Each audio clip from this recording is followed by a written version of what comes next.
그때는 제가 평생 음식점에서 그릇 닦는 일을 하며 혼자 어렵게 키운 손자 영민이가 대학 졸업하는 날이었거든요.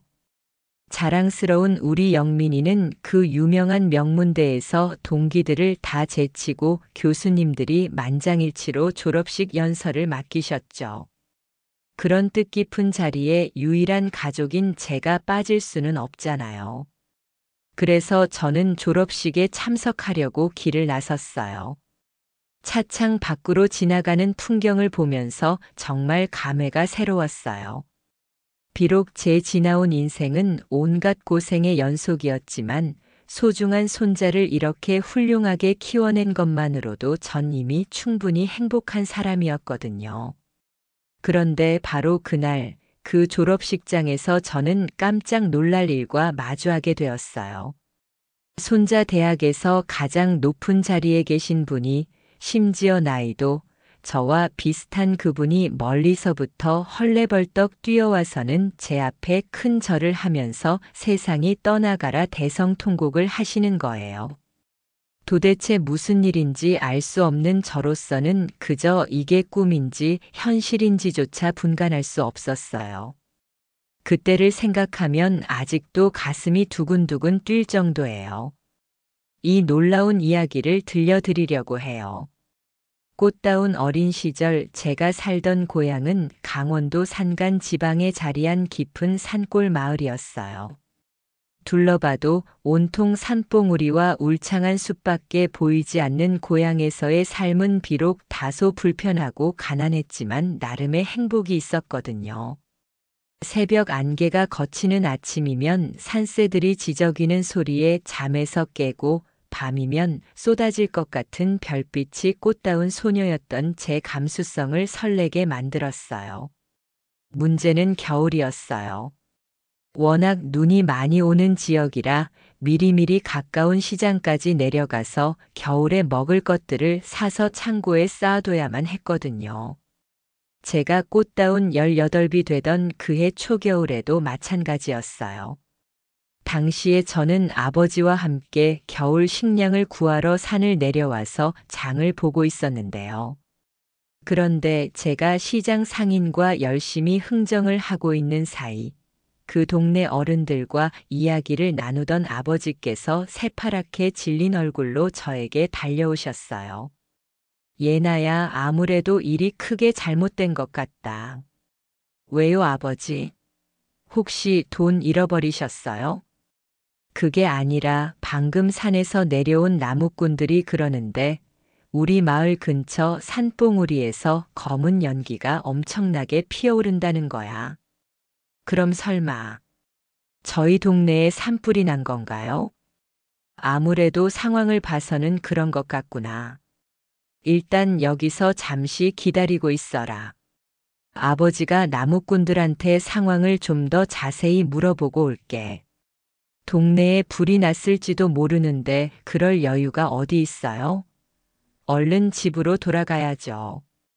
애비도 마음 같아서는 그러고 싶지만 집으로 돌아가는 길까지 산불이 번졌으면 차라리 애비랑 너랑 둘이 여기서 기다리면서 제발 모두가 무사하기를 기도하는 것밖에는 방법이 없다는 거 너도 잘 알잖니? 자연을 벗삼아 살아온 산골 마을 출신으로서 저와 아버지는 대자연이 얼마나 무서운 것인지를 세상 누구보다 잘 알고 있었어요. 산불 같은 대규모 자연재해 앞에서 저랑 아버지가 할 수 있는 일은 아무것도 없었거든요.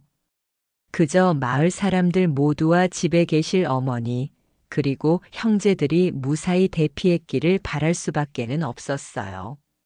집으로 향하는 길까지 산불이 번졌다면 애초에 마을 가까이 접근할 수도 없을 테니까요. 그 끔찍한 예상은 결국 현실이 되어버리고 말았어요. 저희 고향 마을을 둘러싼 산불은 며칠 밤낮을 그치지 않았고 주변 모든 것을 잿더미로 만들고 나서야 간신히 사그라들었죠. 이렇게 무서운 산불이 빼앗아간 건 비단 저희 가족이 행복하게 지내던 고향 마을뿐만이 아니었어요. 사랑하는 어머니와 형제들, 심지어 일가 친척들의 목숨까지 모두 빼앗아가 버렸거든요. 저희 고향 마을은 일가 친척들이 옹기종기 모여서 사는 집성촌이었거든요. 그런 끔찍한 참상을 마주한 저는 거의 정신줄을 놓을 지경이었어요. 하지만 그 참담한 상황 속에서도 아버지께서는 부모의 역할에 최선을 다하셨죠. 물이라도 한 모금 마셔라. 이러다가 멀쩡한 딸 너까지 큰일 나는데. 아버지는 어떻게 아무렇지도 않은 것처럼 말할 수가 있어요? 나라고 왜 속이 멀쩡하겠니? 생각 같아서는 혀 깨물고 가족들을 따라가고 싶은 심정이야. 하지만 그런다고 달라지는 건 아무것도 없잖니? 더군다나 나에게는 이를 악물고 슬픔을 이겨내면서도 꿋꿋하게 살아가야 하는 이유도 있고. 그게 뭔데요? 애비한테 아직 딸 내가 남아있잖니? 너를 위해서라도 이 애비는 꿋꿋하게 살아갈 작정이야. 지금의 아픔은 우리 딸을 다 키워놓은 다음에 그때 가서야 괴로워하고 슬퍼하자. 그런 아버지의 말씀이 저를 다시 일으켜 세웠어요. 저 또한 아버지와 비슷한 생각이었거든요. 혼자 살아남은 딸 자식으로서 제 곁에 계시는 아버지를 잘 모시고 효도할 의무와 책임이 있었으니까요. 그렇게 아픔과 슬픔을 먼 훗날로 미뤄둔 저희 부녀는 서울로 상경하는 길을 선택했어요. 아무도 남아있지 않은 채로 잿더미가 된 고향 마을로 돌아가 봤자 아무런 의미가 없었을 뿐더러 가난한 시골보다는 큰 도시인 서울에 일자리가 훨씬 많을 테니까요. 하지만 마침내 도착한 서울에서도 저희 부녀에게 안락한 보금자리는 없었어요. 가진 돈도 한 푼 없고 서울에 아는 사람조차 하나 없었던 저희 부녀에게 주어진 보금자리는 실개천을 따라 세워진 판자촌이었거든요. 질습하고 환경이 나쁘기에 늘 벼룩과 이가 들끓고 과장 조금 보태서 토끼만 한 쥐들이 대가 돌아다니는 아주 열악한 곳이었어요. 한창 젊은 늦둥이 딸인 저야 그런 때로 나름 버티고 지낼 만했지만 그때 이미 연세가 제법 많은 편이셨던 아버지는 상황이 달랐어요. 판자촌에 거처를 마련하고 오래지 않아 온몸에 병이 들기 시작하시더니 이듬해 겨울을 넘기지 못하고 돌아가셨거든요. 졸지에 저는 하늘 아래 친척 하나 없는 외톨이 신세가 되었어요. 모든 가족들을 연달아서 떠나보내고 나니까 정말이지 아무런 삶의 의욕도 들지를 않더라고요. 당시 제가 마음에 품은 유일한 희망은 오늘 잠들어서 내일 일어나지 않는 것뿐이었어요. 그렇게 된다면 하늘에 있는 가족을 다시 만날 수 있을 테니까요. 그러던 어느 날이었어요. 겨울에 기승을 부리던 동장군이 슬슬 물러가고 머지않아 따스한 봄날이 찾아오려는 모양인지 그날은 아침부터 유독 포근한 날씨였어요. 하지만 저는 그날도 어김없이 아무런 의욕도 없는 상태로 판잣집 방구석에 혼자 틀어박혀 있었는데요. 누군가가 판자를 덧대어 만든 문을 열고 들어왔어요.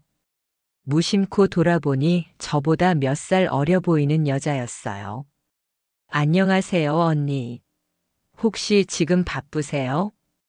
글쎄요. 세상에 남아있는 게 하나도 없는데 바쁠 일이 뭐가 있을까요? 근데 누구시죠? 아, 죄송해요. 저는 김순희예요. 언니네 옆집으로 들어오게 됐고요. 그렇게 말한 순이는 아주 화사한 미소를 지으며 저에게 무언가를 건넸어요. 이건 모두부네요, 언니.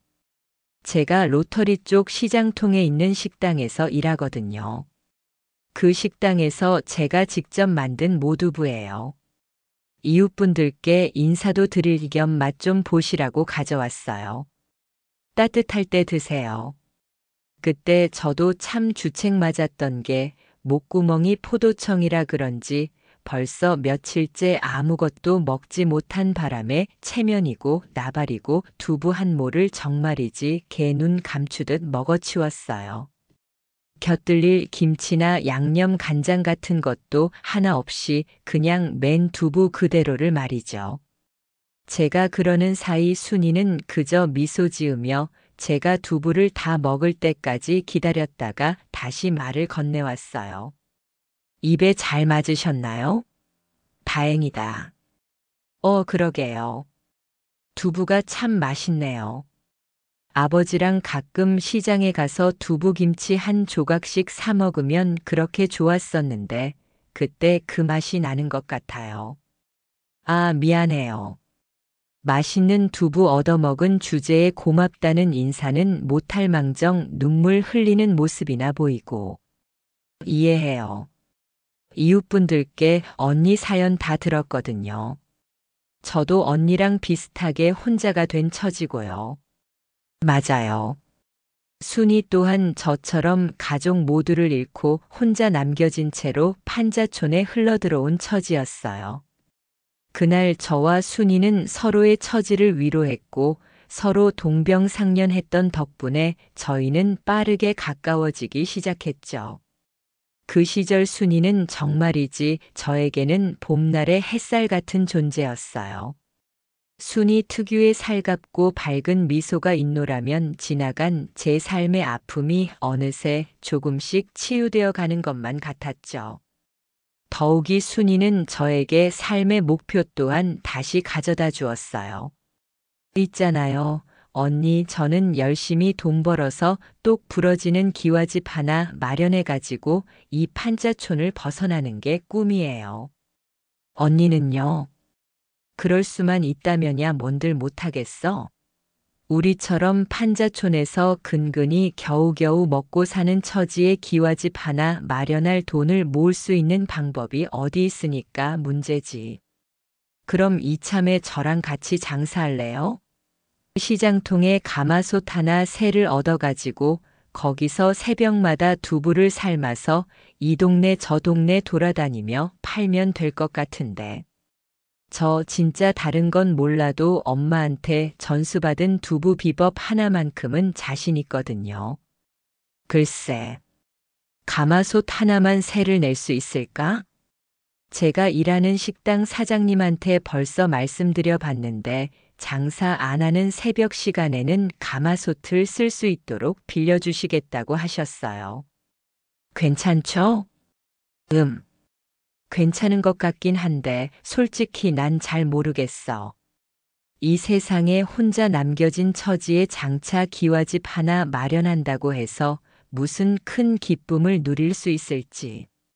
우리처럼 혼자 남은 사람들일수록 더 힘내서 열심히 살아야죠.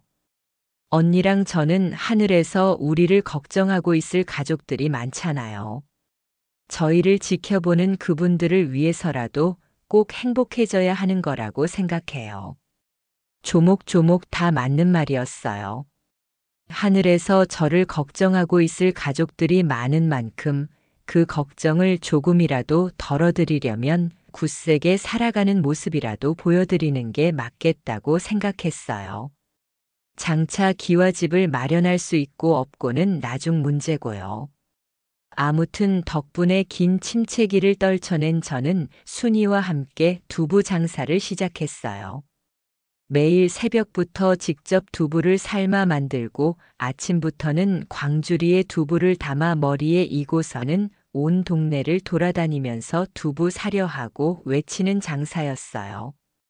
일다행히 순이의 두부 맛이 워낙에 좋았던 덕분에 오래지 않아 자전거도 하나 마련하게 되었어요.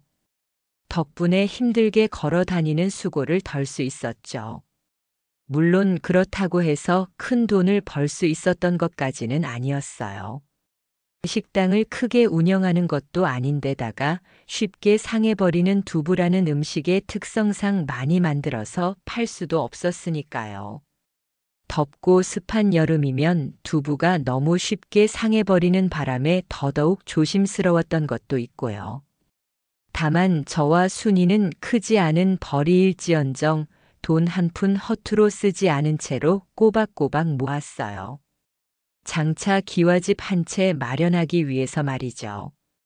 그러는 사이 저와 순이는 거의 친자매 수준으로 가까워졌고 둘 다 혼기가 찼을 무렵에는 차례로 결혼해서 차례로 첫 아이까지 낳게 되었어요. 당시 제 남편은 키 크고 덩치 좋은 전형적인 사내대장부였어요. 순이 남편은 남자치고는 무척이나 하얗고 여리여리한 전형적인 부잣집 도련님 같은 느낌의 사람이었는데요.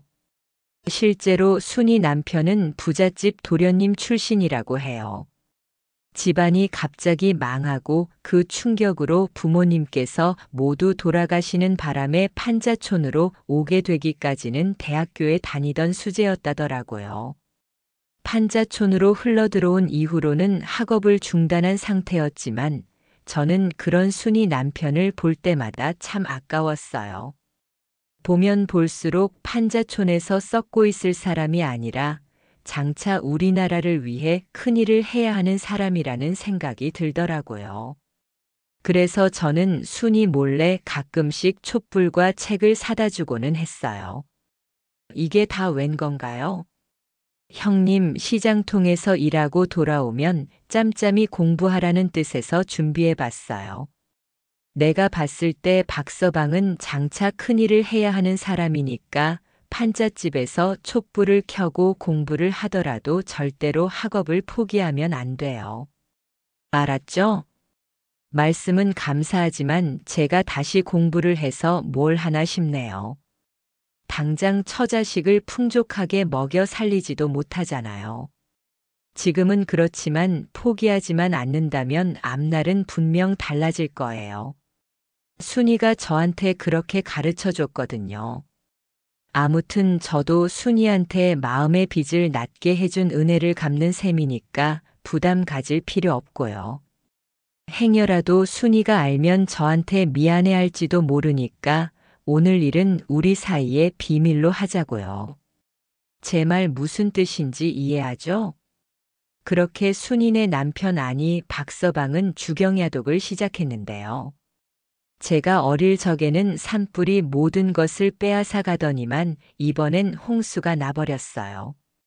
억수같이 쏟아지는 빗물에 판자촌 사이를 흐르던 개천이 삽시간에 불어났고 눈에 보이는 모든 것들을 집어삼켜버렸어요.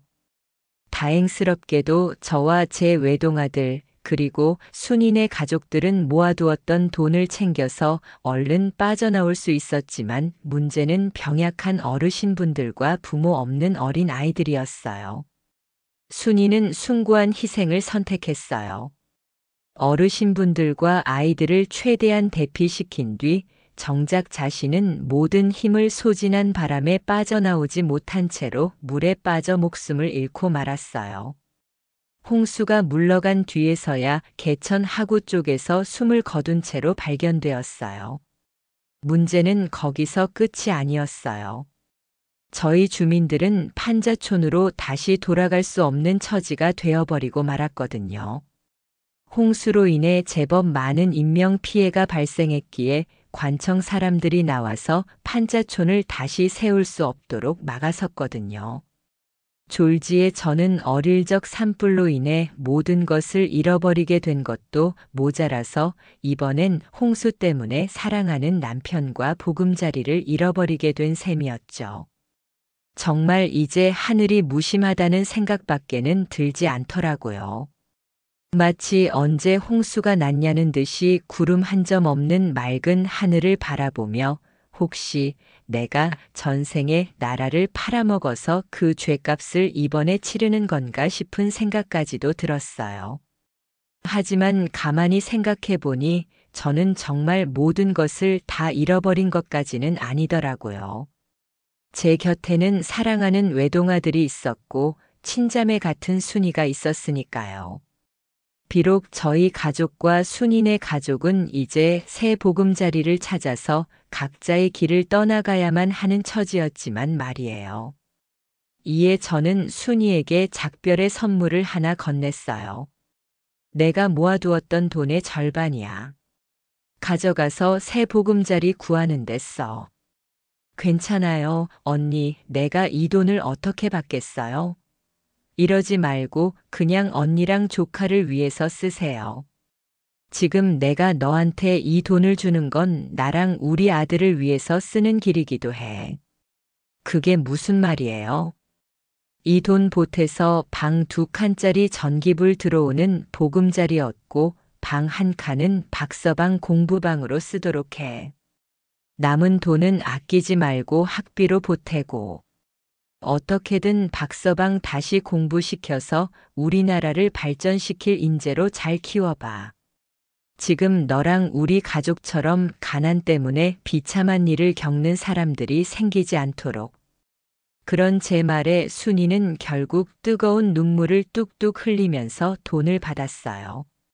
내조 열심히 해서 박서방을 우리나라를 발전시킬 인재로 꼭 만들겠다는 약속과 함께 말이죠. 또한 순이가 저에게 이별 선물로 쪽지 하나를 쥐어주더라고요. 이건 두부 만드는 방법이에요, 언니. 저희는 여기서 각자의 길을 찾아 떠나지만 이 비법이 언니랑 조카를 배고프지 않게 해줄 거예요. 그래, 고마워, 순이야.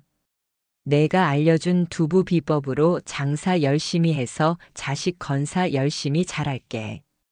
어디서든 씩씩하게 잘 살 거라, 내 동생. 그날의 작별은 분명 뜨거운 눈물바다였지만 저에게는 감상에 젖어 있을 겨를조차 주어지지 않았어요. 어린 아들을 위해서라도 하루라도 빨리 새 보금자리를 찾아야만 했으니까요.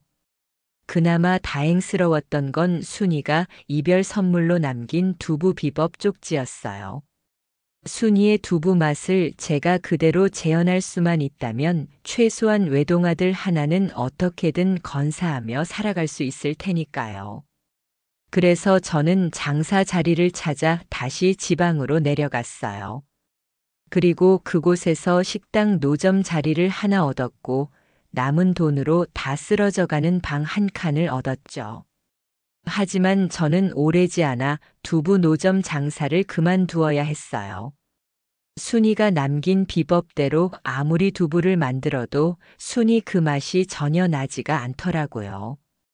적자라도 면하기 위해 할 수 없이 노점 문을 닫은 저는 시장통에 있는 식당에서 설거지를 하며 외동아들을 열심히 건사했어요. 제 외동아들은 똑똑한 편은 아니었지만 착했어요. 엄마의 고생을 헛되게 만들지 않겠다며 그야말로 이를 악물고 공부를 했죠. 덕분에 아들은 고등학교까지 졸업할 수 있었지만 대학 입학 시험에는 떨어졌어요. 하지만 저는 그런 건 아무 상관없었어요. 그 녀석이 대학 입학 시험에 떨어졌다고 해서 제 아들이 아닌 건 아니니까요. 이미 여러 차례 가족을 떠나보냈던 제 입장에서는 아들이 그저 건강하게 잘 자라주는 것만으로도 충분히 행복했어요. 더군다나 아들은 하늘에 있는 남편을 닮아서 참으로 성실한 녀석이었거든요. 비록 공장에 다니며 몸쓰는 힘든 일을 하면서도 피곤한 기색 한 번 내비치지 않았고 같은 공장에서 일하는 여직원과 결혼해서 손자 영민이를 안겨주었어요. 사랑하는 아들이 저한테 손자를 안겨주던 날은 제 생애 그리고 부모로서 가장 행복한 순간이었어요. 하지만 제 삶을 둘러싼 비극의 그림자는 여전하더라고요. 하지만 저는 그날도 어김없이 아무런 의욕도 없는 상태로 판잣집 방구석에 혼자 틀어박혀 있었는데요. 누군가가 판자를 덧대어 만든 문을 열고 들어왔어요. 무심코 돌아보니 저보다 몇 살 어려 보이는 여자였어요. 안녕하세요, 언니. 혹시 지금 바쁘세요? 글쎄요. 세상에 남아있는 게 하나도 없는데 바쁠 일이 뭐가 있을까요? 근데 누구시죠? 아, 죄송해요. 저는 김순희예요. 언니네 옆집으로 들어오게 됐고요. 그렇게 말한 순이는 아주 화사한 미소를 지으며 저에게 무언가를 건넸어요. 이건 모두부네요, 언니. 제가 로터리 쪽 시장통에 있는 식당에서 일하거든요. 그 식당에서 제가 직접 만든 모두부예요. 이웃분들께 인사도 드릴 겸 맛 좀 보시라고 가져왔어요. 따뜻할 때 드세요. 그때 저도 참 주책 맞았던 게 목구멍이 포도청이라 그런지 벌써 며칠째 아무것도 먹지 못한 바람에 체면이고 나발이고 두부 한 모를 정말이지 개 눈 감추듯 먹어치웠어요.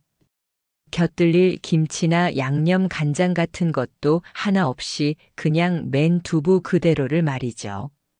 제가 그러는 사이 순이는 그저 미소 지으며 제가 두부를 다 먹을 때까지 기다렸다가 다시 말을 건네왔어요.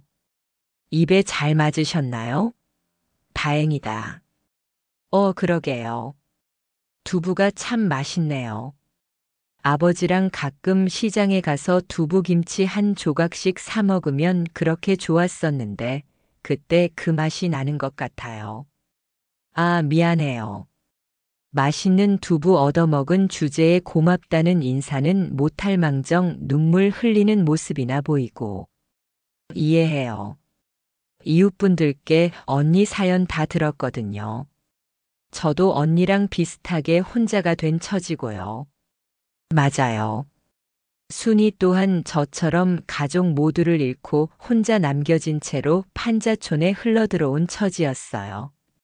그날 저와 순이는 서로의 처지를 위로했고 서로 동병상련했던 덕분에 저희는 빠르게 가까워지기 시작했죠. 그 시절 순이는 정말이지 저에게는 봄날의 햇살 같은 존재였어요. 순이 특유의 살갑고 밝은 미소가 있노라면 지나간 제 삶의 아픔이 어느새 조금씩 치유되어 가는 것만 같았죠. 더욱이 순이는 저에게 삶의 목표 또한 다시 가져다 주었어요. 있잖아요. 언니, 저는 열심히 돈 벌어서 똑 부러지는 기와집 하나 마련해가지고 이 판자촌을 벗어나는 게 꿈이에요. 언니는요? 그럴 수만 있다면야 뭔들 못하겠어? 우리처럼 판자촌에서 근근히 겨우겨우 먹고 사는 처지의 기와집 하나 마련할 돈을 모을 수 있는 방법이 어디 있으니까 문제지. 그럼 이참에 저랑 같이 장사할래요? 시장통에 가마솥 하나 새를 얻어가지고 거기서 새벽마다 두부를 삶아서 이 동네 저 동네 돌아다니며 팔면 될 것 같은데. 저 진짜 다른 건 몰라도 엄마한테 전수받은 두부 비법 하나만큼은 자신 있거든요. 글쎄, 가마솥 하나만 새를 낼 수 있을까? 제가 일하는 식당 사장님한테 벌써 말씀드려 봤는데 장사 안 하는 새벽 시간에는 가마솥을 쓸 수 있도록 빌려주시겠다고 하셨어요. 괜찮죠? 괜찮은 것 같긴 한데 솔직히 난 잘 모르겠어. 이 세상에 혼자 남겨진 처지에 장차 기와집 하나 마련한다고 해서 무슨 큰 기쁨을 누릴 수 있을지. 우리처럼 혼자 남은 사람들일수록 더 힘내서 열심히 살아야죠. 언니랑 저는 하늘에서 우리를 걱정하고 있을 가족들이 많잖아요. 저희를 지켜보는 그분들을 위해서라도 꼭 행복해져야 하는 거라고 생각해요. 조목조목 다 맞는 말이었어요. 하늘에서 저를 걱정하고 있을 가족들이 많은 만큼 그 걱정을 조금이라도 덜어드리려면 굳세게 살아가는 모습이라도 보여드리는 게 맞겠다고 생각했어요. 장차 기와집을 마련할 수 있고 없고는 나중 문제고요. 아무튼 덕분에 긴 침체기를 떨쳐낸 저는 순이와 함께 두부 장사를 시작했어요. 매일 새벽부터 직접 두부를 삶아 만들고 아침부터는 광주리에 두부를 담아 머리에 이고서는 온 동네를 돌아다니면서 두부 사려 하고 외치는 장사였어요. 일다행히 순이의 두부 맛이 워낙에 좋았던 덕분에 오래지 않아 자전거도 하나 마련하게 되었어요. 덕분에 힘들게 걸어 다니는 수고를 덜 수 있었죠. 물론 그렇다고 해서 큰 돈을 벌 수 있었던 것까지는 아니었어요. 식당을 크게 운영하는 것도 아닌데다가 쉽게 상해버리는 두부라는 음식의 특성상 많이 만들어서 팔 수도 없었으니까요. 덥고 습한 여름이면 두부가 너무 쉽게 상해버리는 바람에 더더욱 조심스러웠던 것도 있고요. 다만 저와 순이는 크지 않은 벌이일지언정 돈 한 푼 허투루 쓰지 않은 채로 꼬박꼬박 모았어요. 장차 기와집 한 채 마련하기 위해서 말이죠. 그러는 사이 저와 순이는 거의 친자매 수준으로 가까워졌고 둘 다 혼기가 찼을 무렵에는 차례로 결혼해서 차례로 첫 아이까지 낳게 되었어요. 당시 제 남편은 키 크고 덩치 좋은 전형적인 사내대장부였어요. 순이 남편은 남자치고는 무척이나 하얗고 여리여리한 전형적인 부잣집 도련님 같은 느낌의 사람이었는데요. 실제로 순이 남편은 부잣집 도련님 출신이라고 해요. 집안이 갑자기 망하고 그 충격으로 부모님께서 모두 돌아가시는 바람에 판자촌으로 오게 되기까지는 대학교에 다니던 수재였다더라고요. 판자촌으로 흘러들어온 이후로는 학업을 중단한 상태였지만 저는 그런 순이 남편을 볼 때마다 참 아까웠어요. 보면 볼수록 판자촌에서 썩고 있을 사람이 아니라 장차 우리나라를 위해 큰일을 해야 하는 사람이라는 생각이 들더라고요. 그래서 저는 순이 몰래 가끔씩 촛불과 책을 사다 주고는 했어요. 이게 다 웬 건가요? 형님 시장통에서 일하고 돌아오면 짬짬이 공부하라는 뜻에서 준비해 봤어요. 내가 봤을 때 박서방은 장차 큰일을 해야 하는 사람이니까 판잣집에서 촛불을 켜고 공부를 하더라도 절대로 학업을 포기하면 안 돼요. 알았죠? 말씀은 감사하지만 제가 다시 공부를 해서 뭘 하나 싶네요. 당장 처자식을 풍족하게 먹여 살리지도 못하잖아요. 지금은 그렇지만 포기하지만 않는다면 앞날은 분명 달라질 거예요. 순이가 저한테 그렇게 가르쳐 줬거든요. 아무튼 저도 순이한테 마음의 빚을 낮게 해준 은혜를 갚는 셈이니까 부담 가질 필요 없고요. 행여라도 순이가 알면 저한테 미안해할지도 모르니까 오늘 일은 우리 사이에 비밀로 하자고요. 제 말 무슨 뜻인지 이해하죠? 그렇게 순이네 남편 아니 박서방은 주경야독을 시작했는데요. 제가 어릴 적에는 산불이 모든 것을 빼앗아 가더니만 이번엔 홍수가 나버렸어요. 억수같이 쏟아지는 빗물에 판자촌 사이를 흐르던 개천이 삽시간에 불어났고 눈에 보이는 모든 것들을 집어삼켜버렸어요. 다행스럽게도 저와 제 외동아들 그리고 순이네 가족들은 모아두었던 돈을 챙겨서 얼른 빠져나올 수 있었지만 문제는 병약한 어르신분들과 부모 없는 어린 아이들이었어요. 순이는 숭고한 희생을 선택했어요. 어르신분들과 아이들을 최대한 대피시킨 뒤 정작 자신은 모든 힘을 소진한 바람에 빠져나오지 못한 채로 물에 빠져 목숨을 잃고 말았어요. 홍수가 물러간 뒤에서야 개천 하구 쪽에서 숨을 거둔 채로 발견되었어요. 문제는 거기서 끝이 아니었어요. 저희 주민들은 판자촌으로 다시 돌아갈 수 없는 처지가 되어버리고 말았거든요. 홍수로 인해 제법 많은 인명피해가 발생했기에 관청 사람들이 나와서 판자촌을 다시 세울 수 없도록 막아섰거든요. 졸지에 저는 어릴 적 산불로 인해 모든 것을 잃어버리게 된 것도 모자라서 이번엔 홍수 때문에 사랑하는 남편과 보금자리를 잃어버리게 된 셈이었죠. 정말 이제 하늘이 무심하다는 생각밖에는 들지 않더라고요. 마치 언제 홍수가 났냐는 듯이 구름 한 점 없는 맑은 하늘을 바라보며 혹시 내가 전생에 나라를 팔아먹어서 그 죗값을 이번에 치르는 건가 싶은 생각까지도 들었어요. 하지만 가만히 생각해 보니 저는 정말 모든 것을 다 잃어버린 것까지는 아니더라고요. 제 곁에는 사랑하는 외동아들이 있었고 친자매 같은 순이가 있었으니까요. 비록 저희 가족과 순이네 가족은 이제 새 보금자리를 찾아서 각자의 길을 떠나가야만 하는 처지였지만 말이에요. 이에 저는 순이에게 작별의 선물을 하나 건넸어요. 내가 모아두었던 돈의 절반이야. 가져가서 새 보금자리 구하는 데 써. 괜찮아요, 언니. 내가 이 돈을 어떻게 받겠어요?